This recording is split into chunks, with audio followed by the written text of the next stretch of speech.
और सेल से आने वाले पैसे को, जबकि सर मेरे पास पैसे नहीं है, तो मेटास को मैंने बनाया मेटास ओवरसीज। लेकिन जैसे ही आप ट्रेडर लिखेंगे ना,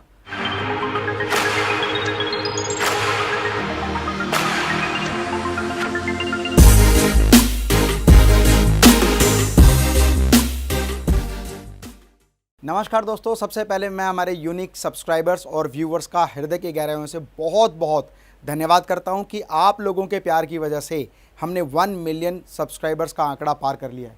दूसरा, मैंने आपसे कहा था कि आपके मन में कोई भी प्रश्न है तो मुझे कमेंट बॉक्स में लिखकर बताओ। आप में से बहुत सारे लोगों ने मुझे कहा कि सर आप ये बताएं कि मैन्युफैक्चरिंग सेटअप कैसे शुरू करें, और उसी पर लोगों का रिप्लाई भी आया कि सर ये बताओ पैसे के साथ कैसे शुरू करें या बिना पैसे के कैसे शुरू करें। तो आज इन दोनों विषय पर हम बात करने वाले हैं और हम देखेंगे कि कैसे आप आसानी से अपना मैन्युफैक्चरिंग सेटअप या अपनी फैक्ट्री स्टार्ट कर सकते हैं। तो चलिए इस वीडियो को हम शुरू करते हैं।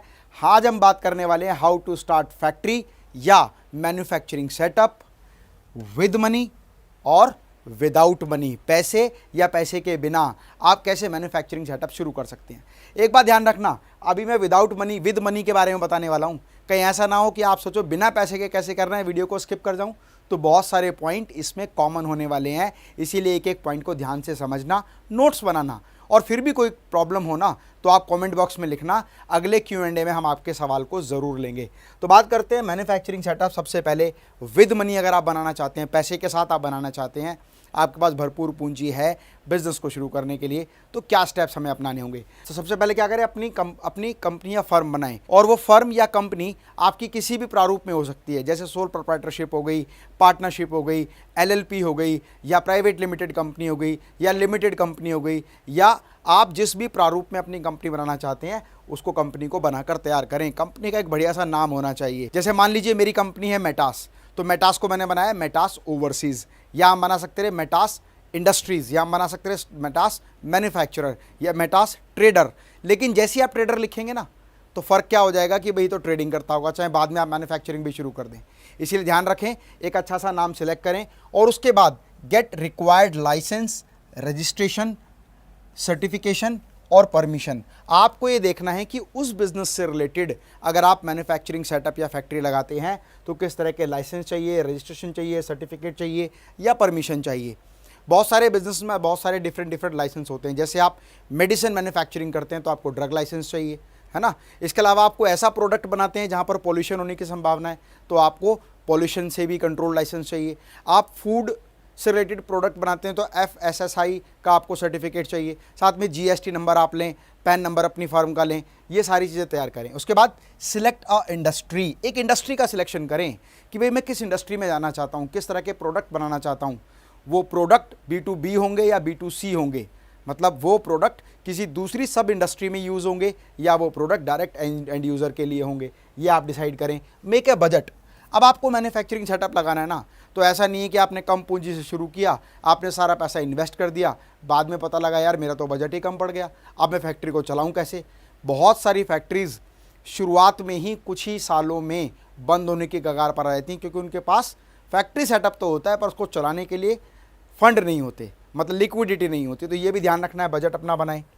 उसके बाद कॉन्टैक्ट वेंडर, सप्लायर या इंपोर्टर। कौन? मशीनरी के, जो भी आपके फैक्ट्री में मशीन लगनी है, टूल लगनी है, इक्विपमेंट्स लगने हैं, इंफ्रास्ट्रक्चर लगना है, उन सभी वेंडर्स को, सप्लायर्स को या इंपोर्टर्स को आप कांटेक्ट करें।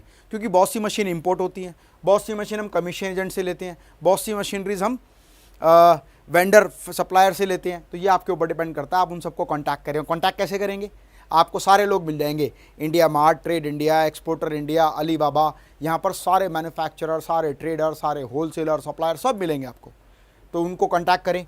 गेट फैक्ट्री स्पेस, चाहे आप रेंटेड लें या अपना लें, आप फैक्ट्री का एक स्पेस लें। आपको पता होना चाहिए कि आपके बिज़नेस में कितना बड़ा एरिया लगने वाला है। वो 100 मीटर भी हो सकता है, 200 भी हो सकता है, 2000 भी हो सकता है। जैसा आपका बिजनेस है, जैसी इन्वेस्टमेंट आप करना चाह रहे हैं, अपना फैक्ट्री स्पेस लें, चाहे रेंटेड या ओन्ड।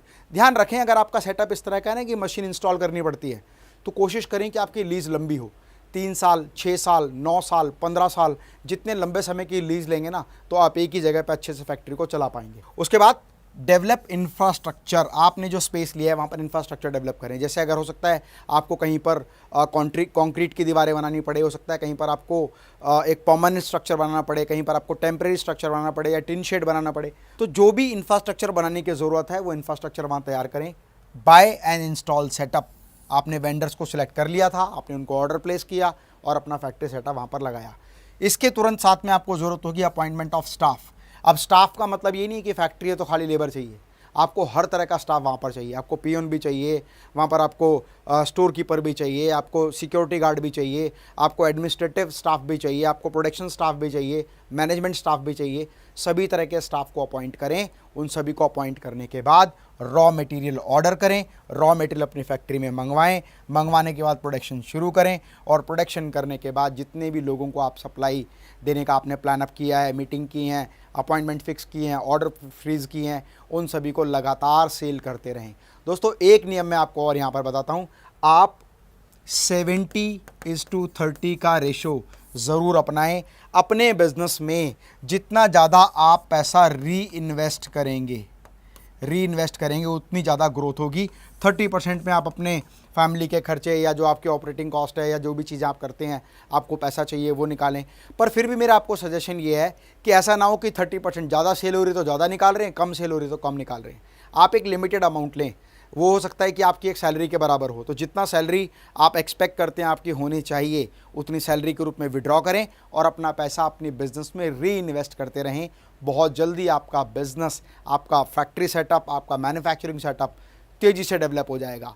जब डेवलपमेंट होने लगे तो और मशीनरी इंस्टॉल करें और एरिया लें और नंबर ऑफ़ फैक्ट्रीज बढ़ाएं और तेज़ी से अपने बिजनेस को ग्लोबल लेकर जाएं। तो ये तो बात रही जब आपके पास खुद का पैसा हो, विद मनी आप कैसे फैक्ट्री सेटअप लगा सकते हैं। अब यहाँ बहुत सारे लोगों ने एक प्रश्न और किया था, वो प्रश्न था कि सर मेरे पास पैसे नहीं हैं, मैं बिना पैसे के फैक्ट्री सेटअप कैसे लगाऊं। तो इसी बारे में बात करते हैं। कुछ स्टेप्स इसमें से सेम होंगे, इसीलिए इन स्टेप्स को भी ध्यान से आप समझ लीजिएगा।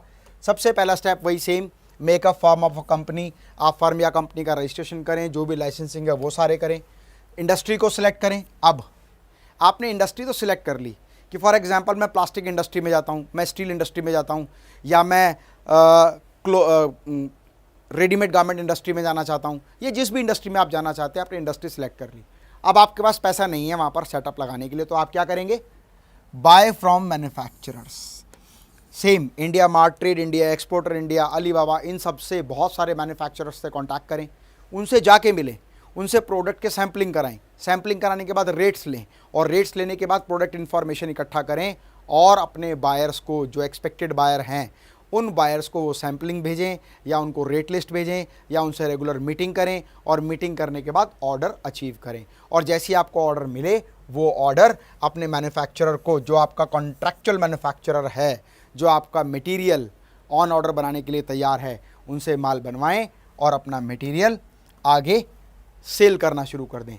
एक बात ध्यान रखना, reinvest your profit for sales growth. अपने प्रॉफिट को री इन्वेस्ट करें और अपनी सेल्स की ग्रोथ करें। और सेल्स से आने वाले पैसे को, जब इतना पैसा आपका सेल्स से आ जाए कि आप आसानी से मैन्युफैक्चरिंग सेटअप लगा सकते हैं, तो धीरे धीरे पहले तो उस पैसे को इन्वेस्ट करते रहें और जब पैसे का वॉल्यूम अच्छा हो जाए कि हाँ भाई सेटअप लगाने में मुझे इतने पैसे की ज़रूरत है, जैसा आपने पिछली स्लाइड में सीखा था कि भाई कितना आपने बजट बनाया, जब वो बजट आपका रेडी हो जाए आपके बिजनेस से, तो reinvest your profit on sales growth और उसके बाद में save your profit for future investment and invest your saving to start a factory.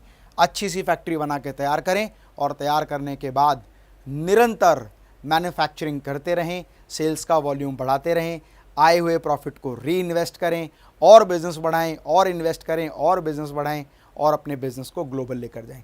इसके अलावा इसके बावजूद भी ना बहुत सारे लोग कमेंट कर देते हैं कि सर जैसा आपने बताया ना सुनने में बड़ा मज़ा आ रहा है पर इतना आसान है नहीं। तो उससे बेहतर ये रहेगा कि सबसे पहले आप एक ये वीडियो देखें कि पैसा नहीं था फिर भी ऐसे बनाई मैंने मेरी पहली फैक्ट्री मैन्युफैक्चरिंग सेटअप। फ्रेंड्स, मैं जो बात आपको बता रहा हूँ वो कोई थ्योरेटिकल बात नहीं है कि एज अ मोटिवेशनल स्पीकर या बिजनेस कोच मैंने कहीं से कंटेंट देखा, बताया और वो आपको डिलीवर कर दिया। मैंने मेरी रियल लाइफ में बिना इन्वेस्टमेंट के बिजनेस शुरू किया। धीरे धीरे धीरे धीरे करके जब मेरा सेल्स वॉल्यूम बहुत बड़ा हो गया तो सबसे पहले सेकेंड हैंड मैन्युफैक्चरिंग सेटअप खुद का शुरू किया। उसके बाद में मैं मशीनरीज को चेंज करता गया, क्योंकि अपने प्रॉफिट को री इन्वेस्ट करता गया, और करते करते करते मेरा एक बहुत अच्छा प्लांट तैयार हुआ। सेल्स वॉल्यूम बढ़ता गया। सेल्स वॉल्यूम को पूरा करने के लिए और मैन्युफैक्चरिंग की ज़रूरत पड़ी और सेटअप की ज़रूरत पड़ी। फिर मैंने अपनी नेक्स्ट फैक्ट्री लगाई। Now we are ready to install one more factory with a huge space. 2000 square metre का एक लैंड अभी हमने लिया है, वहाँ पर हम फैक्ट्री सेटअप डेवलप कर रहे हैं। 1 साल का समय लगेगा उसको डेवलप करने पे, क्योंकि पहले पैसा नहीं था, तरीका था, उस तरीके से पैसा कमाया। अब उस पैसे को री इन्वेस्ट कर रहे हैं on the capital intensive method. और मैं जो भी बात आपसे कहता हूँ ना, वो कहीं ना कहीं रियल बिजनेस एक्सपीरियंस के आधार पर कहता हूँ, क्योंकि मैं अपने बिजनेस के टाइम में से बहुत सारा एक्स्ट्रा टाइम आप लोगों के लिए निकालता हूँ, ताकि आप भी चीज़ों को सीख सकें और समझ सकें। क्योंकि दोस्तों, मेरे जीवन का उद्देश्य कि भारत के हर घर से एक सफल बिजनेसमैन तैयार हो सके, और ये तभी संभव है जब एक बिजनेसमैन, एक इंडस्ट्रियलिस्ट, एक मैन्युफैक्चरर, एक फैक्ट्री ओनर, एक कंपनी ओनर आपको बताए कि आपको क्या करना है। इसी एक्सपीरियंस को शेयर करता हूं मैं आपको मेरी वीडियोस के थ्रू। आपके मन में कोई भी प्रश्न है तो वो कमेंट बॉक्स में ज़रूर लिखें। कोई भी इंफॉर्मेटिव वीडियो मिस ना हो उसके लिए इस चैनल को सब्सक्राइब करें, और जो बातें आप सुन रहे हैं, समझ रहे हैं, इस पर अमल ज़रूर करें। स्वस्थ रहें, मस्त रहें। मैं डॉक्टर अमित माहेश्वरी आपके सुनहरे भविष्य की कामना करता हूँ। जय हिंद, जय भारत।